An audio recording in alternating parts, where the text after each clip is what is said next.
നിയമസഭാ തെരഞ്ഞെടുപ്പ് അടുത്തിരിക്കെ ഇടുക്കിയിലെ പട്ടയ പ്രശ്നം വീണ്ടും സജീവ ചർച്ചയാവുകയാണ്. വർഷങ്ങളായുള്ള കാത്തിരിപ്പിനൊടുവിൽ സർക്കാർ നടപടികൾ തുടങ്ങിയെങ്കിലും ഇത് തെരഞ്ഞെടുപ്പ് വാഗ്ദാനം മാത്രമായി മാറുമോ എന്ന ആശങ്കയിലാണ് കർഷകർ.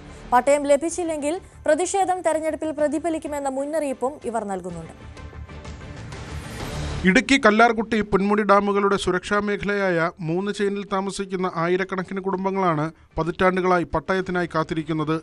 7 ചെയിൻ മേഖലയിലുള്ളവർക്ക് 1 വർഷം മുൻപ് പട്ടയം ലഭിച്ചെങ്കിലും 3 ചെയിനിലെ കർഷകർ ഇന്നും അവകാശരേഖകളില്ലാതെ സ്വന്തം മണ്ണിൽ അഭയാർത്ഥികളെപ്പോലെ കഴിയുകയാണ്. ഭൂമി പണയപ്പെടുത്താനോ വിൽക്കാനോ സാധിക്കില്ല. നിർമ്മാണ പ്രവർത്തനങ്ങൾക്കും കടുത്ത നിയന്ത്രണമുണ്ട്. ഞാനിവിടെ 40 വർഷമൊക്കെ കഴിഞ്ഞിട്ടുണ്ട് ഞങ്ങളിവിടെ വന്ന് താമസിക്കാൻ തുടങ്ങിയിട്ട്. അപ്പം ഞങ്ങൾക്ക് ഇതേവരെ പട്ടയത്തിൻ്റെ ഒന്നും ആയിട്ടില്ല. ഞങ്ങൾ അപേക്ഷകളൊക്കെ കൊടുത്തിട്ടുണ്ട്, പക്ഷേ പട്ടയം ഒന്നും ആയിട്ടില്ല. ഞങ്ങൾക്ക് പട്ടയം വേണം. പട്ടയം ഇല്ലാതെ കണ്ട് പറ്റത്തില്ല. പിന്നെ ഞങ്ങളുടെ കാലം കഴിഞ്ഞാലും ഞങ്ങളുടെ കുഞ്ഞുങ്ങൾക്കെങ്കിലും വേണം. അതുകൊണ്ട് ഞങ്ങൾക്ക് പട്ടയം അത്യാവശ്യമായിട്ട് വേണം. KSEBയുടെ സാങ്കേതിക തടസ്സവാദങ്ങളാണ് പലപ്പോഴും കർഷകരുടെ സ്വപ്നങ്ങൾക്ക് വിലങ്ങുതടിയാകുന്നത്. തിരഞ്ഞെടുപ്പ് മുന്നിൽ കണ്ട് റവന്യൂ മന്ത്രിയുടെ നേതൃത്വത്തിൽ കഴിഞ്ഞ ദിവസം അടിയന്തര യോഗം ചേരുകയും 10 ദിവസത്തിനകം റിപ്പോർട്ട് നൽകാൻ കളക്ടർക്ക് നിർദ്ദേശം നൽകുകയും ചെയ്തിട്ടുണ്ട്. റവന്യൂ, വൈദ്യുതി, സർവേ വകുപ്പുകൾ ഉൾപ്പെട്ട പ്രത്യേക സമിതിയാകും ഇതിൽ അന്തിമ തീരുമാനമെടുക്കുക.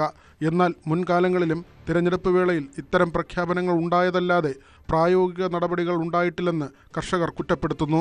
മാറി മാറി വരുന്ന സർക്കാരുകൾ പട്ടയം നൽകാമെന്ന് പറയുകയും ഇലക്ഷൻ കഴിയുമ്പോൾ അത് മറക്കുകയും ചെയ്യുന്ന ഒരു സ്വഭാവമാണ് ഇപ്പോഴുള്ളത്. 10 ചെയിൻ മേഖലയിലായിരുന്നു പട്ടയം കിട്ടേണ്ടത്. എന്നാൽ 7 ചെയിൻ മേഖലയിൽ കിട്ടുകയും 3 ചെയിൻ മേഖലയിൽ പട്ടയം കിട്ടാത്ത ഒരു സാഹചര്യം അത് ഇവിടുത്തെ ജനങ്ങൾ വളരെ ബുദ്ധിമുട്ടിലാക്കിയിരിക്കുകയാണ്.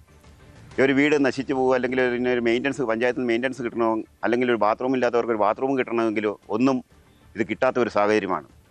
ഒരു കൈവശ ഭൂമിക്ക് ഒരു പട്ടയം കിട്ടുക അതിവിടുത്തെ ഒരു സ്വപ്നമാണ്. വാഗ്ദാനങ്ങളിൽ മടുത്ത ഹൈറേഞ്ചിലെ കർഷകർ ഇത്തവണ ഉറച്ച തീരുമാനത്തിലാണുള്ളത്. വോട്ട് ചോദിച്ചെത്തുന്നവർക്ക് മുന്നിൽ പട്ടയമെന്ന ആവശ്യവും ഇവർ ശക്തമായി ഉയർത്തും.